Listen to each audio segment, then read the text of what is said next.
Boy, Steve, we're really getting a lot of good questions here, you know? Here we are. That's good news. Bunch on windows, plumbing, decks, painting. Hey, Roger. All sorts of good stuff. Yeah, you're getting a lot of questions, pal. They love landscaping. I'm glad to hear that. So, is this some of the firewood we split the other day? That's it. That's why you're bringing it up here. There's no fireplace. I knew that. I wanted to show off some of your fine woodworking, Steve. Oh, that hurts, Roger. That hurts. Welcome once again to the Loft here at Ask This Old House, where we take on your questions about maintaining your old house, whether it's 2 weeks old or 200 years old. Hey, Roger, here's a good question for you right here. Well, for this scene, we've got to get dressed because we're going to do some painting. Now, Jim, here's a question for you. Alice in Kansas City writes, it's time to paint the shutters on my house, all 30 of them. Wow. I've been told that I should use a paint sprayer instead of a brush, and I'm not sure where to start. Can you help? Oh, we can definitely help. That's good advice. Using a paint sprayer is an excellent way to attack this project. If this lady were going to paint 30 shutters with a brush, she'd probably be there all week. Okay, what would you guys use? We would probably pull an airless sprayer out of the van. The professional tool sucks paint out of the directly out of the bucket, puts it under very high pressure, about 2,500 pounds, enough to inject into your skin. So you got to be careful. You got to be very careful, and it's got a complicated gun, which puts on a very nice finish. If you know how to use it. If you know how to use it, there's a lot of adjustments and a pretty big learning curve. How much does something like this? It's starting at $400. And cleanup's a bear, right? Probably a couple million hours to clean up this machine. So probably not the tool for Alice. No. Okay, what else? A couple other ways to go. This inexpensive sprayer, about $60 with a 1-quart capacity, will get the paint on the wall. Makes a lot of noise, but the finish won't be so good. So there's a little motor in there that pumps the paint out, correct? Right, but it doesn't atomize the paint as well as this HVLP machine will do for a little bit more money. HVLP is high volume, low pressure. So Right. it's air, a lot of it, but at a low pressure. Right, there's a little electric motor in here, creates a flow of air across to the siphon, top of the siphon tube, and delivers the paint to the tip. Cost? About $125, $150. Oh, wow. That's pretty reasonable. Yeah. What about preparing the paint itself? Well, you'd certainly want to strain your paint to make sure you didn't have any impurities in it, even if you started with a new can of paint. Don't want to plug up the gun, I guess, right? Right. And you also want to probably use an additive which will make the paint flow better. The tip, again, won't clog if you use some of this. 1 part of this to 10 parts paint. Mm-hmm. Okay, and then what about preparing the work area itself? Well, you can put a lot of paint on with a spray gun, but you can also make a big mess very quickly So with you a spray want gun. tarps. So you want tarps, you want to cover up your floor, you want to cover up yourself. Okay. And technique? There's just a couple basics to remember. You'll get better as you go. But always keep your gun parallel to the work surface, either direction you're moving. So you don't want to do this with it, right? You don't want to just crank your wrist. You want to move your whole body or your whole arm.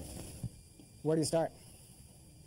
I like to start on the most difficult part first, which would be these intersections, the hardest place to get the paint in. All right, let's start painting. Okay, as you move into the work, you want to have your paint spraying before you get there.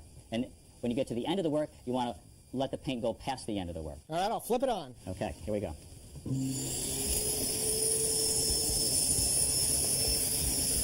It Release. doesn't put on a whole lot of paint, so it's very manageable, Tim. If you have the adjustments correct, you're going to put on a few fine coats of paint. You're not going to get it all done the first time. And that's the secret, right? Don't get greedy. You're trying to save time. You don't want to have to put your sprayer down and pick up the brush to clean up your sags and drips. All right, let me give it a shot. Okay, why don't you hit the face of it? Go horizontal now. So, Release. trigger on, release, parallel to the work. There you go. Very good. You could probably, right. There you go. Well, come back in an hour or two, Jim, and I'll have all the shutters done. Good. I'll have a coffee break. Thanks a lot.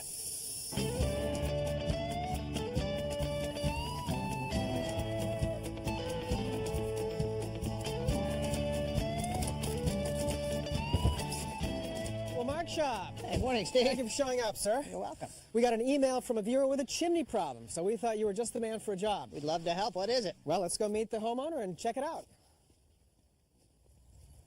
Good morning, gentlemen. Hi, I'm Steve Thomas from Ask This Old House. I'm Abby. This is Mark. Hi, Mark. Shop. How are you? Great old house, Abby. Thank you. How old is it? Well, it's about 300 years old. So bits of it have been rebuilt, would be my guess. Any fragments of the original? Well, over here, the foundation. You see the old stone in here? That seems to be original. Now, look, you wrote us an email describing a problem with your chimneys, something about your damper won't close. That's right, Steve. We have a problem with the handle on our damper. It's fallen off, and we can't get it reattached. Well, Mark's your man. Maybe we better have a look. Great. Let's.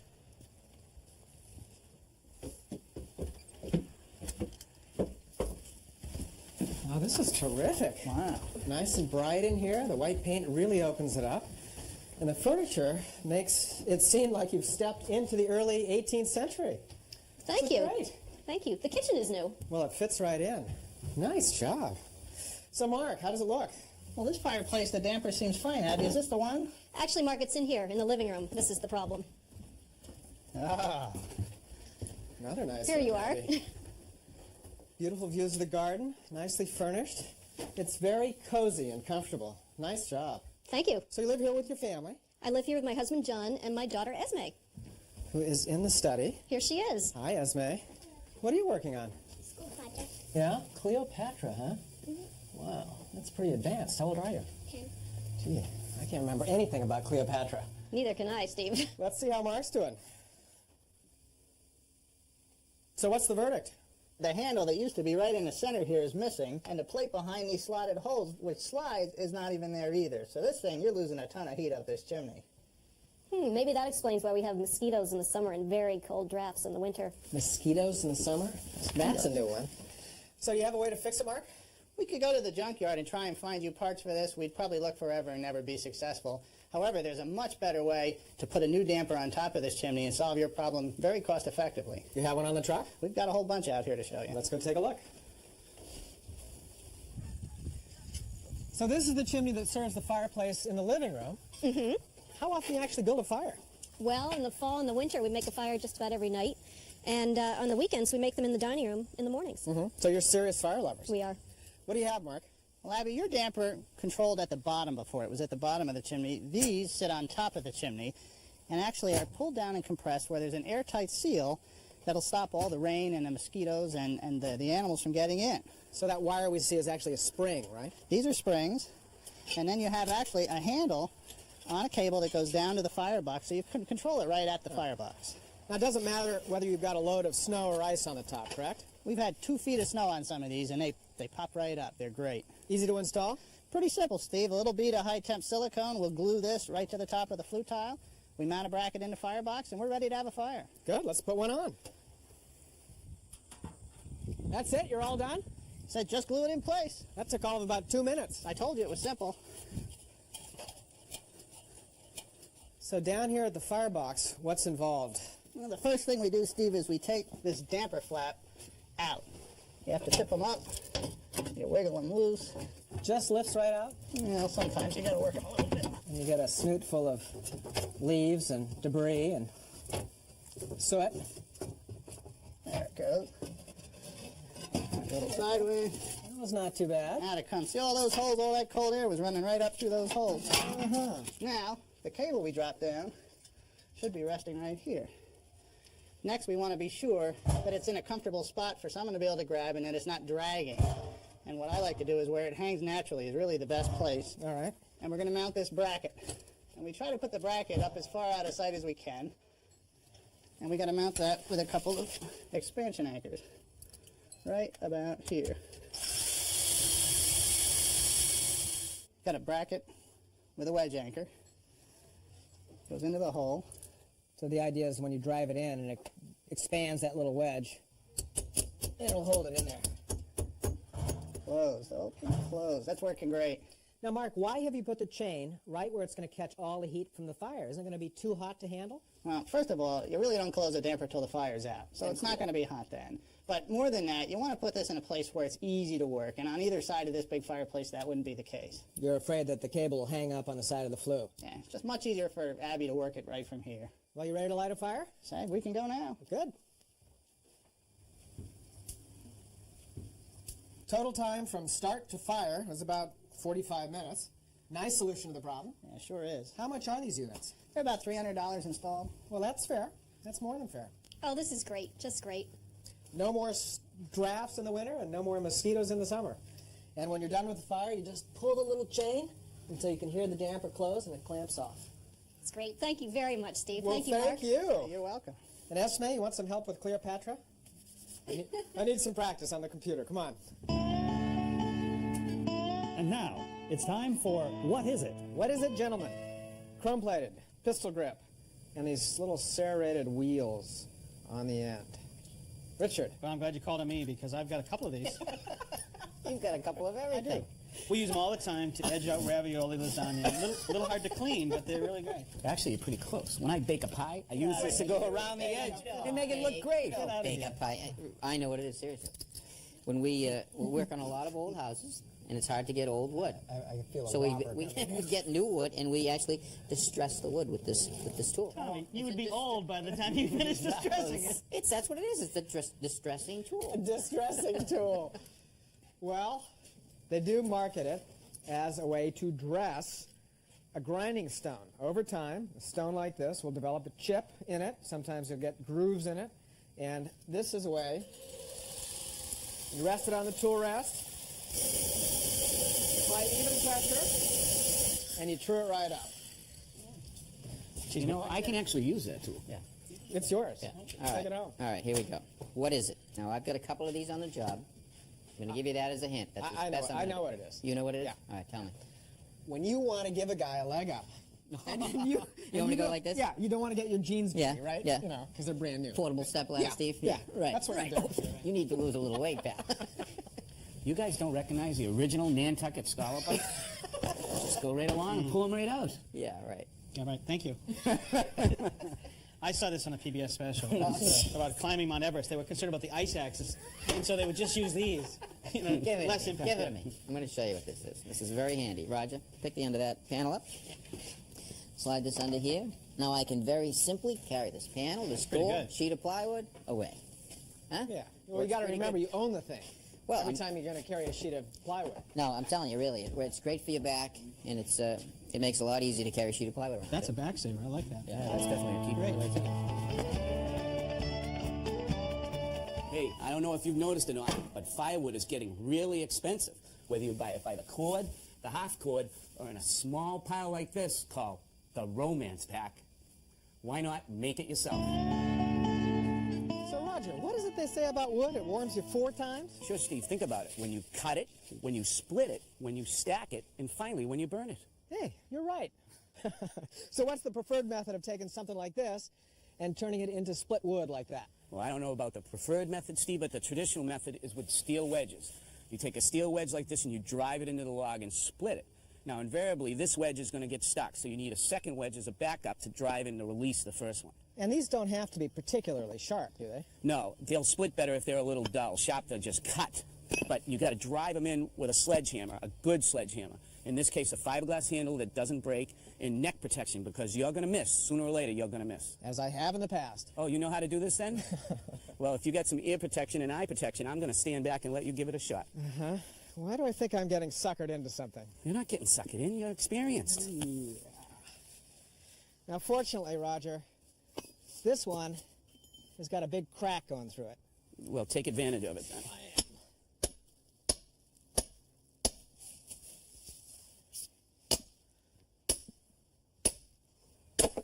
Hey, this is great.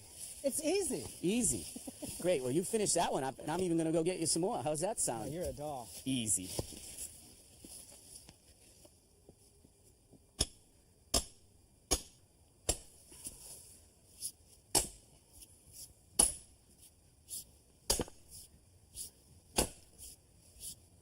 All right, Steve. Well, How's it it's nice going? and dry, so that helps. Yeah? Well, I want you to try this. Let's get this out of the way. So what is this contraption? This is just an all-in-one so that the wedge is supported and the log will slide in there. Slide that log in. Stand it on the foot. This comes down right in place. Give that a shot.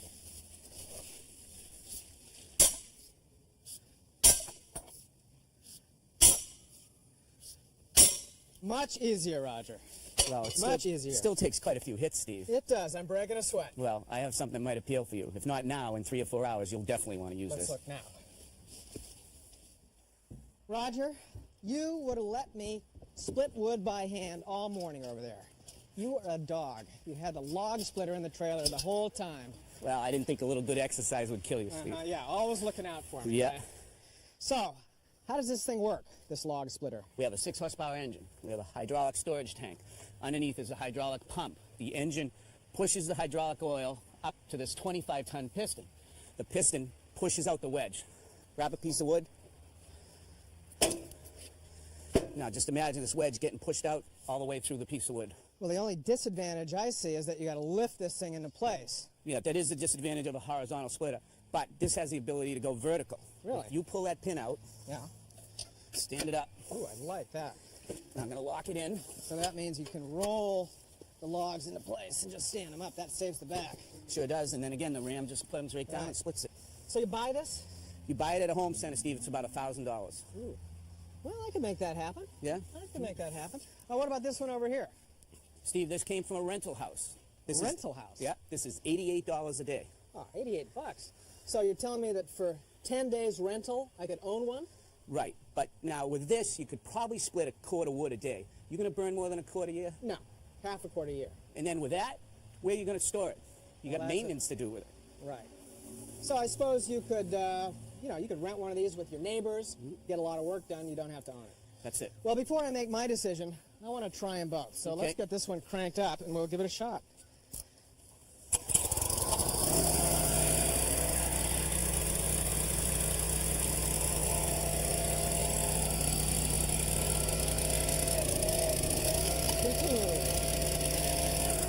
I like that, Roger. That's nice and easy. And then you just keep going. You That's can right. split your little heart out. So what do you think? Well, let's try the other one.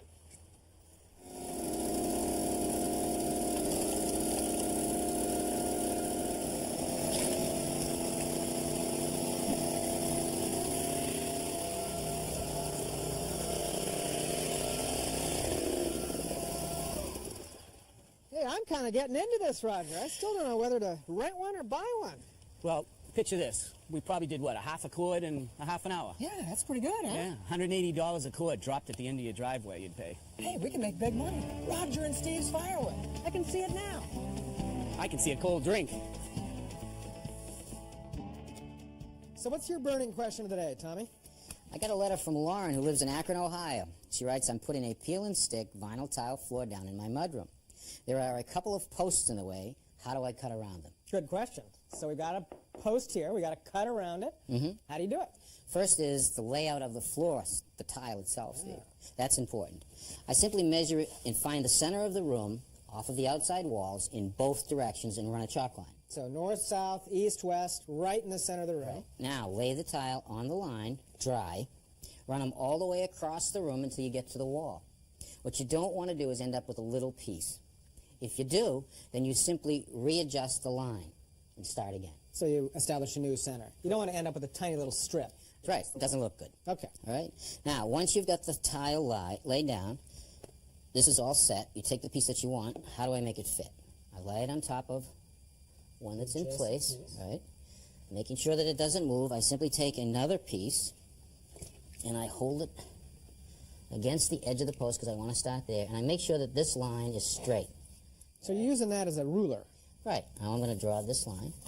Now I'm simply going to leave it against here, and I'm going to put a reference here.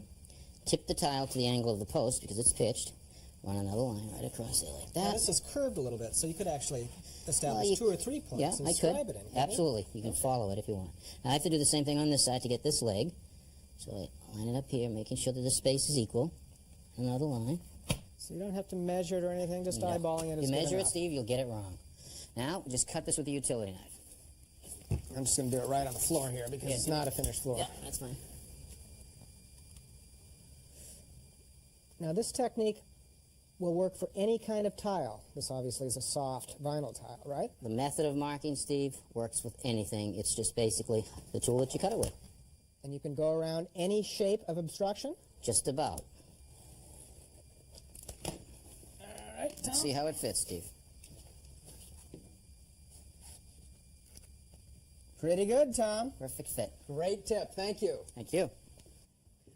So, Coach, how'd I do? It'll need another coat, Steve, but it's going to be quick. Hey, but that sprayer goes fast. Looks good. Hey, Jim, buddy, pal. I got a bunch of those that need to be done. What do you think? Don't talk to me. Talk to my new head sprayer. Trade you for some landscaping. Deal. So meanwhile, folks, keep those cards and letters coming in or email us at the address on your screen. So until next time, I'm Steve Thomas. I'm Jim Clark. I'm Roger Cook. And I'm Tom Silva. For Ask This Old House. Tell you what, I'll paint your truck. Not the only thing you're qualified for. Email your questions to our online address, asktoh@pbs.org, or write to us, care of This Old House Magazine, 1185 Avenue of the Americas, New York, New York, 10036. And thanks